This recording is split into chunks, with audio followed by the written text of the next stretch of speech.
that I'm really excited about. I'm going to Oh. launch it at the end of this month. It's called Witness the Most Powerful You. And it is 5 basic principles to create and live a fulfilling life. Okay. Yeah, I've always wanted to be an inspirational and motivational speaker, but I never had the nerve to say it out loud. And my coaching has taught me to be who I wanted to be. And that's why I said I'm living my best life now. I know I am doing what I'm supposed to do, and I believe that I will only continue to grow. And we wish you luck with that. Thank you. And so what has been the biggest aha moment in your life? Wow. The surviving to thriving, for one, that was powerful. I've had quite a few. Fear, going from fear to heart, from not being afraid, and learning to listen to my heart and not my mind. That's been very powerful and an awakening for me. And the other one too is just getting to the point in my life where I trust my faith. I have unwavering faith. I believe in God. I pray. And I've learned to surrender. And the biggest, at this point right now, my biggest awakening is I'm finding that because I'm at that point in my life, the universe has opened up and said, welcome home. Well, what does that mean, to surrender? To seek God first and not Okay. make it about me, Okay. but really, to ask to be used, to be of service. And like I said earlier, I started praying a long time ago, let thy will be done and not mine. Use me so that I could be a blessing to others and not fight that and be able to follow the path that I'm directed on. And that's how I came into coaching too, Okay. following that path. Yeah. Now, you're not a native Chicagoan. Where are you from originally? I was born in South Carolina. I grew up in the Boston area, and my company moved me here in 1995. And you Yeah. decided to stay in Chicago. You found your home. You stayed rooted here. Actually, a couple of years ago, I planned on leaving because I remember I said earlier I was stuck. I knew there was more to me, and I had this restlessness. And a friend of mine asked me to stay to help him do some work. I discovered coaching, found my calling, and here I am. So I will be here. So how do you find your clients? Is it mostly word of mouth? Word of mouth. I do have a website. And one of the things, like I said earlier, I just developed this interactive seminar. And what I have to do is get to be a little bit more aggressive at marketing my business. And this is a great opportunity right here. So I'm excited to be here. This is a great opportunity. Yeah, but Great. word of mouth is the best, I find the best marketing tool. So it sounds like you have paired your spirituality with your life coaching. Is that part of how you coach your clients? Is your spirituality a part of it? My spirit, I can't separate. This is who I am. Okay. I was thinking about my brand one day, and my brand is I'm authentic. I have faith, passion, and grace. So there's no separation. I believe, I know that people are naturally creative, resourceful, and whole. I know that they're experts at their own life. I champion them. I'm there to support you.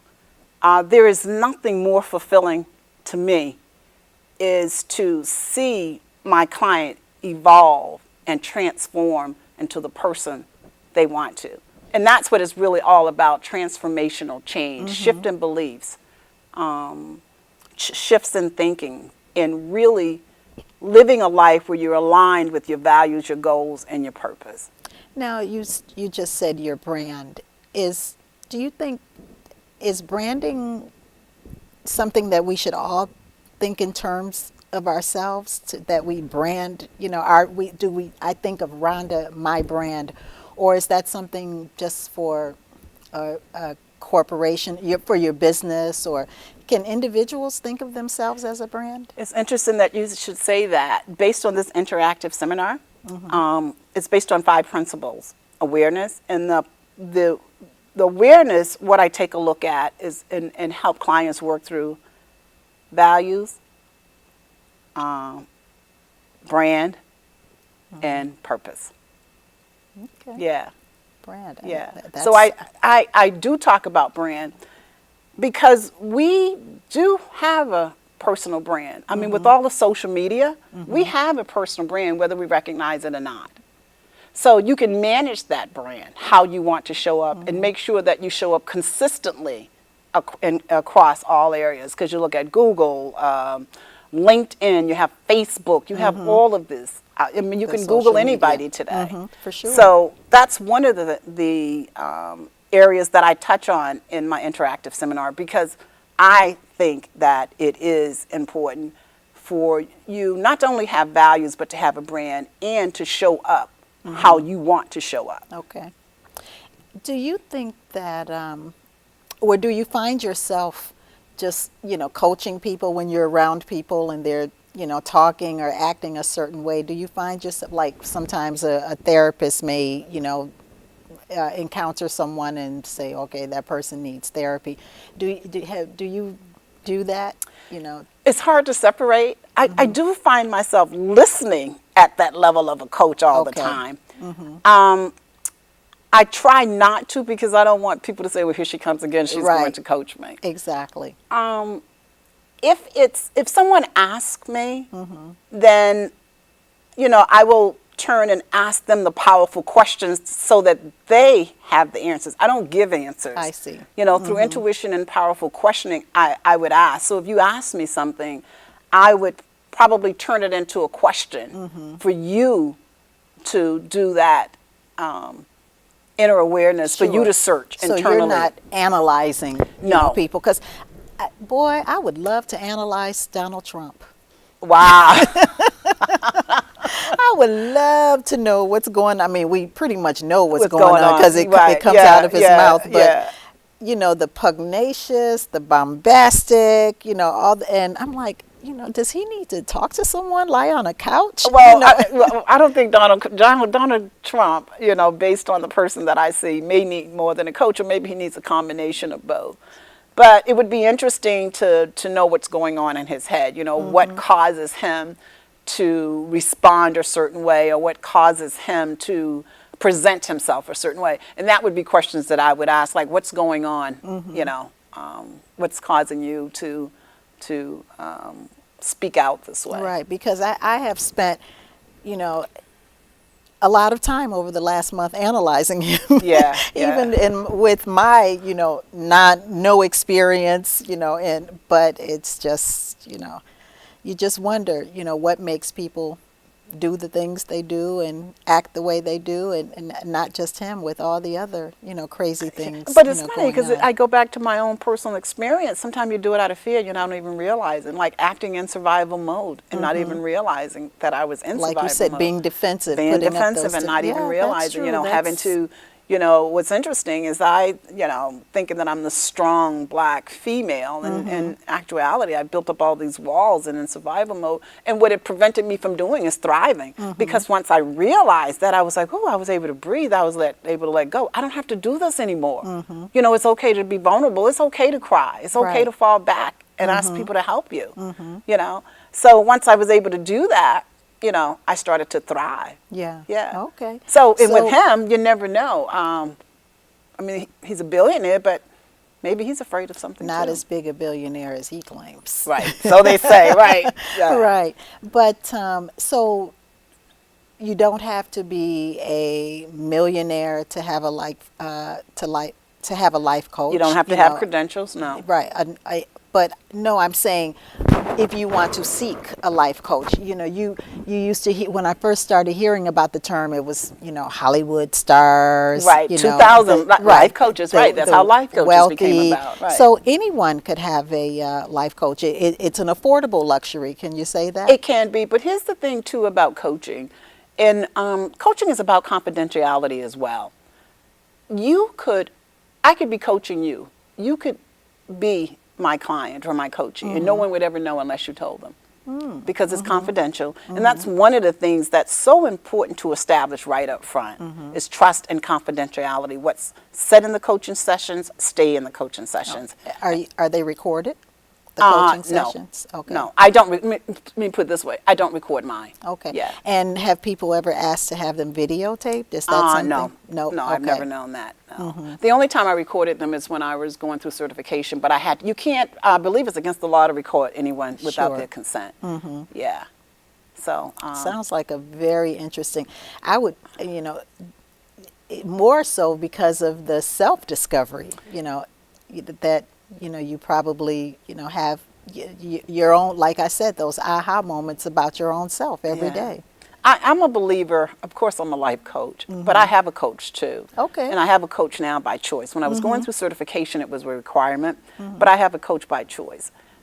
I would say everybody needs a life coach because it's a self-awareness journey, and it gives you the opportunity to look at and learn new perspectives, to look at your life differently, because the coach will challenge you and ask powerful questions to get you to thinking.